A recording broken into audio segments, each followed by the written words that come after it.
What happened in the last 24 hours in the Israel-Hamas War? Substantial rocket escalations in the firing from Lebanon today.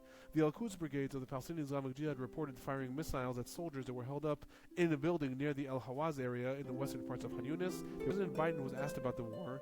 Using some of the most extreme language thus far with regards to the war, he stated about the IDF activity in the Gaza Strip, and I quote, "The conduct of the response in Gaza has been over the top." Hello, I'm Alon Burstein, visiting assistant professor in the Department of Political Science and Israel Institute fellow at the University of California, Irvine, here to bring you the summary of the last 24 hours of the Israel-Hamas War. It is currently the evening of February 8th, 2024 in the United States, the morning of February 9th, 2024 in the Middle East. Starting with the hostage situation, following Hamas's counter-proposal, i.e. the response that it gave to the negotiators to the initial proposal that was drafted, negotiations are resuming today in Egypt. A Hamas delegation headed by Khalil al-Hayya arrived in Cairo today. Al-Miadin also reported that the delegation will debate Israel's response if it arrives, but Israel has not officially given its response yet.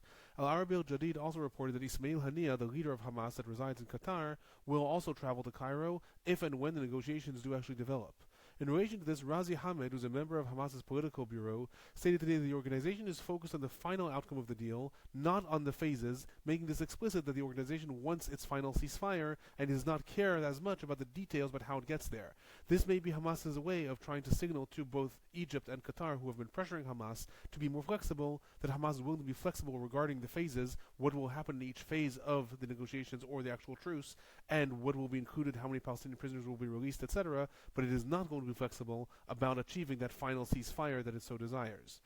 Other news, ABC reported today that Israel is also due to send its own delegation in the coming days to Egypt. New York Times reported that despite Israel's rhetoric that Hamas's response is entirely unacceptable, the country appears to be willing to negotiate as long as Hamas's response is viewed by negotiators as an opening bid rather than a final response, i.e. Israel saying it is willing to negotiate to use Hamas's response to say that is their opening bid, we'll give ours, then we'll meet in the middle, rather than this being as far as Hamas is willing to go.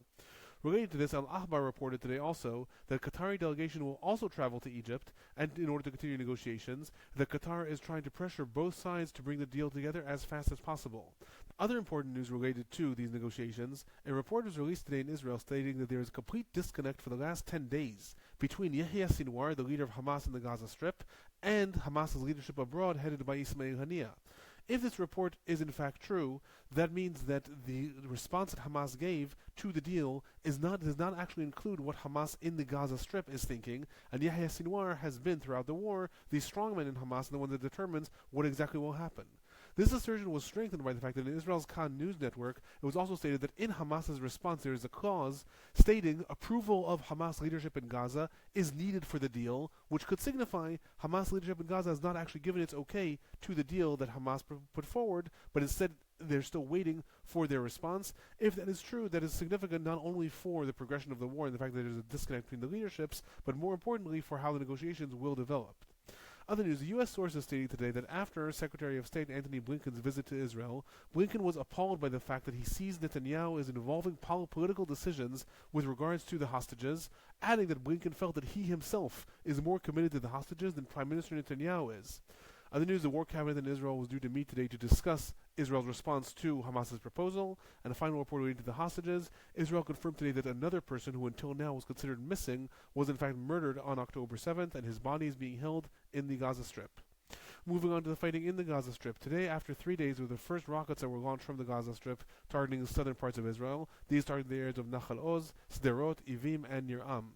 Regarding the fighting in the Gaza Strip, in Gaza City there were several different airstrikes reported, including targeting a car in which 3 people were reportedly killed in the area around Al-Shifa Hospital. This is very important. Usually when missiles target cars rather than structures, that is a targeted assassination that Israel is trying to carry out. We will probably learn more about this in the coming days.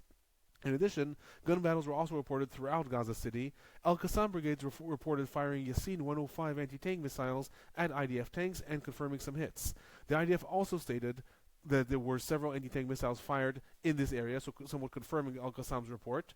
In addition, there was substantial Hamas military infrastructure that was attacked in different locales by the IDF.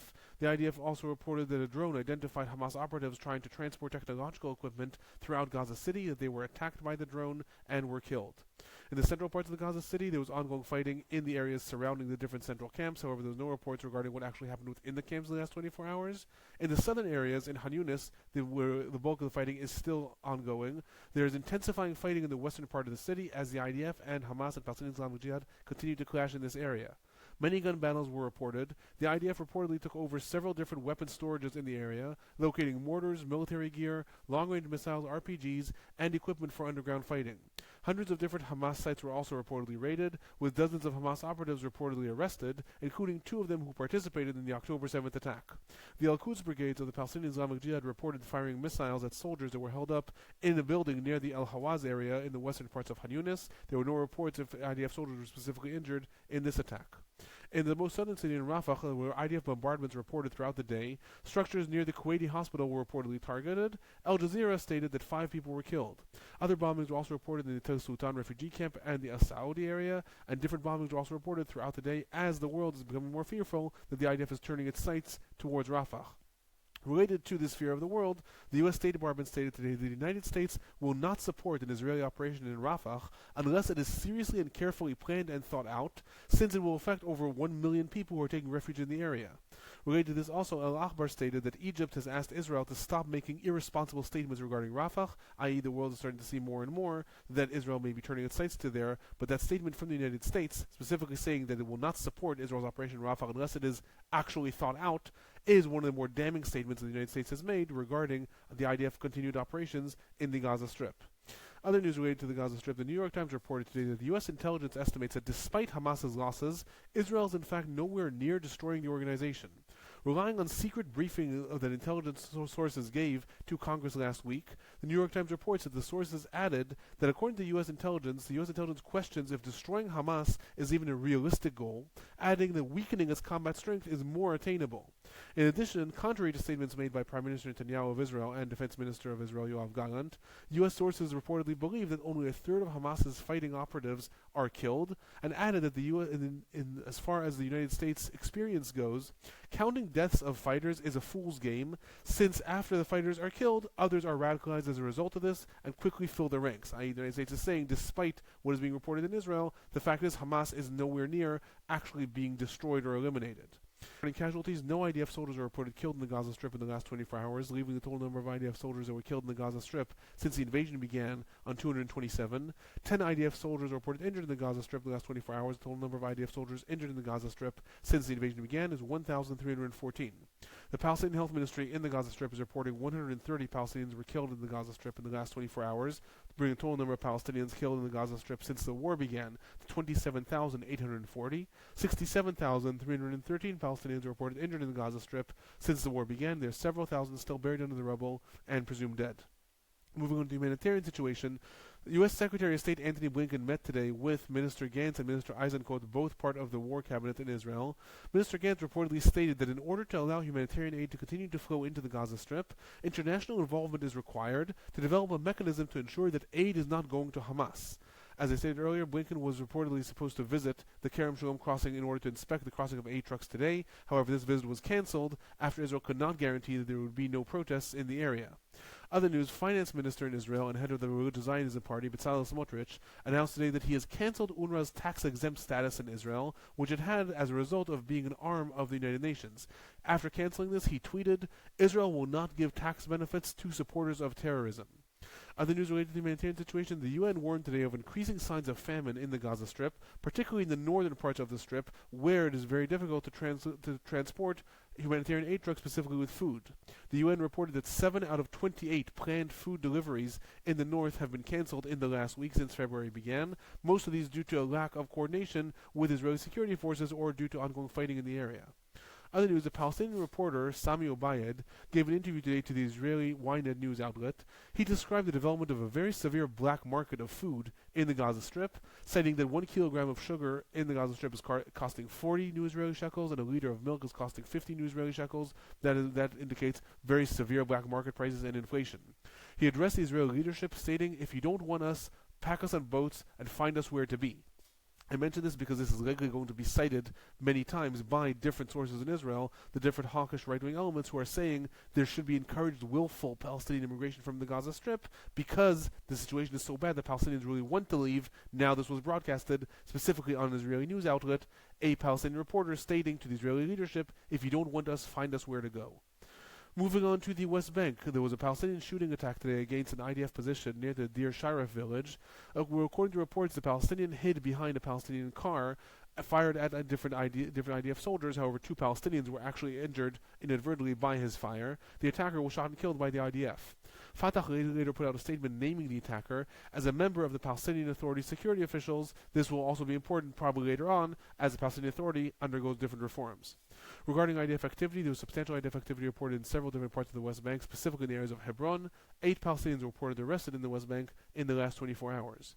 Other news, there was a UN report today that Israeli settlers raided the village of Hawara, throwing Molotov cocktails at Palestinian stores and engaging in other confrontations until they were driven out by Palestinians. I will note that this was not mentioned in many of the local news outlets as well, so it remains to be seen where the UN actually got that information from. Hawara, however, is an area that is often plagued by different Israeli settlers and is a hotbed of violence and escalation in the area.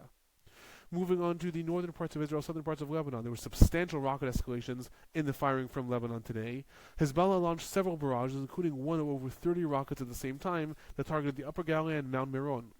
Rockets also targeted the areas of Dalton, Kerem Ben Zimra. Other rockets also had sent towards Dovev, Maroma Galil, Shar Yeshuv. A drone was intercepted above the Hula Valley. There were barrages towards Arab el Ramshe and Shumra. Earlier attacks also towards the areas of Kiryat Shmona, Biranit, Hermon, and Metula. Anti-tank missiles also specifically targeted the areas of Metula and hit a house. 3 soldiers reported injured in the barrage towards Kiryat Shmona. Regarding that larger barrage, Hezbollah stated that it was firing at the IDF Air Force base it had targeted before, adding that it sent Falk 1 missiles through the area and that it managed to secure a hit. IDF made no mention that the base was actually hit. Overall, Hezbollah claimed over 8 attacks and border incidents in the last 24 hours, including anti-tank missiles towards different IDF outposts. Regarding IDF activity, a series of attacks were carried out by the IDF in the El Khayam, Nabatia, and Hammam villages, targeting Hezbollah infrastructure and military complexes. In addition, a weapons truck was also attacked, causing substantial secondary explosions as a result of that attack. Another attacks were also reported in Kfar Kila and in Tir Kherfa. In addition to this, there was a seeming assassination attempt in Anabatia of Lebanon today. Missiles were launched from a drone targeting a car of Abad ad-Abbas, who is known as Haj Abdallah, a regional commander of Hezbollah. While first reports stated that he was killed, AFP later quoted the Lebanese sources stating that he was only badly injured, and 3 other people were injured as well. The Saudi Al-Hadith news reported that ad-Abbas is involved in developing Iranian air defenses in Syria, which matches the types of assassinations that have been carried out in the last weeks, where different Iranian advisors are targeted, or people are working with Iranian advisors in order to develop Iran's infrastructure both in Lebanon and Syria. In addition, Al-Manar reported that the IDF also attacked the areas of Yarun and Ramish, and the IDF also announced that it carried out artillery attacks against all the launching sites that were reported throughout the day. Other news related to the north, IDF spokesperson published quotes from statements made by the IDF Air Force commander earlier today. Among others, he stated that at any point there are dozens of planes that are operating in the skies of Lebanon, and if the order is given, those dozens of IDF planes will become hundreds in a matter of minutes. He added in a quote, "The word attack does not describe what will happen. There will be a massive substantial blows. Hundreds of targets will be attacked simultaneously throughout the country, including deep in the heart of Lebanon, the areas of Tzor, Sidon, Beirut, and the Baqa area." In addition to this, Asharq al-Awsat today published a report about the damage in Lebanon as a result of the different IDF attacks, estimating the cost of the war thus far for Lebanon at $1.2 billion. The report cites the destruction of infrastructure, roads, structures, farmland, and losses from closing businesses and institutions in the area. Many tens of thousands of Lebanese have evacuated the southern parts of Lebanon and have moved north in Lebanon as a result of the war and the possible invasion of the IDF. Right now, the entire area in the southern parts of Lebanon are relatively decimated and are mostly manned by different Hezbollah operatives. Moving on to some of the regional developments, Al Mayadin reported today there were 2 attacks of the coalition carried out in Yemen against the Hudaydah port. Later in the day, the Pentagon announced that 7 attacks were carried out throughout the day, including against 4 uncrewed ships that were endangering the U.S. ships, and against nautical cruise missiles that were ready to launch from Yemen in the areas that were controlled by the Houthis. Moving on to the political and general trends in the last 24 hours, there were big rallies that occurred in Israel, seemingly pressuring the government from 2 different sides. The biggest rally occurred in Jerusalem. Contrary to the usual protests that are in support of a hostage deal, this rally was calling for a quote-unquote complete victory in the war, chanting that only military pressure will bring back the hostages. Signs included slogans such as "It's us or them," and "Only transfer will bring peace," i.e. only the forced immigration of Palestinians out of the Gaza Strip will bring peace. During the event, a booth was also established, and reportedly was discussing restoring settlements in the Gaza Strip. In addition to this, there was a counter-protest calling for Israel to accept any deal and release the hostages. These are usually spearheaded by the family members of those hostages. However, it was attended by several hundred people in the areas of Tel Aviv. The news: the U.S. Senate today approved an aid package for Israel and Ukraine. Israel's portion includes $14.2 billion US, as well as another $9.2 billion US that is destined for humanitarian aid, both for Gaza and for Ukraine. The package, however, still needs to pass the House, where there's far more objection to Ukraine's share of the package, and this remains to be seen if and how this is actually developed, and what impact it will have on the way the war is developed. Other news: AWP news agency quoted Palestinian Authority Chairman Mahmoud Abbas's spokesperson, Nabila Borodina, stating that PA Chairman Abbas was very disappointed after his meeting with U.S. Secretary of State Antony Blinken. He added that the Palestinian Authority had hoped that Blinken would have messages about stopping the war and increasing humanitarian aid, but that did not happen, and very much disappointed the Palestinian leadership. He added that the Palestinian Authority welcomes the statements from Saudi Arabia that condition normalization with Israel on establishing a Palestinian state along 1967 borders, adding that only such messages and such pressure will compel Israel to stop the war. Moving on to the future of the Gaza Strip, in Israel, Minister Moshe Gafni, who is a leader of one of the two parties that form United Torah Judaism, one of the two ultra-Orthodox blocs, criticized the leader of his partner party, Yitzhak Goldknopf, for participating in the Returning to Gaza conference several weeks ago. Speaking in the northern parts of Israel, he stated, "I do not think we should have settlements in the Gaza Strip. We should settle here in the Galilee. We should do what has to be done to achieve calm and peace. This may be very important because, as I stated when that conference happened, historically, the ultra-Orthodox parties in Israel have not been staunch supporters of settlements. They are different than the hawkish parties of Bezalel Smotrich and Itamar Ben-Gvir, and thus the fact that one of the leaders of the ultra-Orthodox parties did attend this conference and did say that Israel should return to settlements may have proven to be very important as the day after negotiations start developing. The fact that he's now being criticized by his ally, Moshe Gafni, may also prove to be significant as negotiations about what happens in the future of the Gaza Strip are developed. Other news: the U.S. sources stated today that after Antony Blinken's meeting with Netanyahu, the United States suspects that Netanyahu actually wants a collision between Israel and the United States revolving the Palestinian issue. He added that the United States is going to advance the issue differently, making public that because of Netanyahu, there will be no Saudi deal. Likely what this means is that the United States is suspicious that Netanyahu wants to be seen as the one who is blocking the United States' efforts towards a Palestinian state, because this will help him securing his right-wing base. Amidst this, in a press conference today, President Biden was asked about the war. Using some of the most extreme language thus far with regards to the war, he stated about the IDF activity in the Gaza Strip, and I quote, "The conduct of the response in Gaza has been over the top. I'm pushing very hard now for a deal with a hostage ceasefire. I think that if we can get a delay, an initial delay, by that he means the first phase of the deal that will include an initial pause and a truce, I think we would be able to extend that so that we can increase the prospect that this fighting in Gaza changes." This is the first time that President Biden is explicitly stating that he thinks, number one, the IDF has gone too far, and number two, that he thinks that we have to work towards changing the way the fighting is being done in the Gaza Strip, starting with an initial pause that may then be developed into a larger ceasefire. I will add, if you've listened to this until now, if you have any comments or questions about what is being reported, feel free to leave them in the comment section below. I promise to answer all the comments whenever I see them. In addition, please do click a like on this video and send these videos to whoever you think may benefit from them. That is my report for the last 24 hours. I'll be back tomorrow.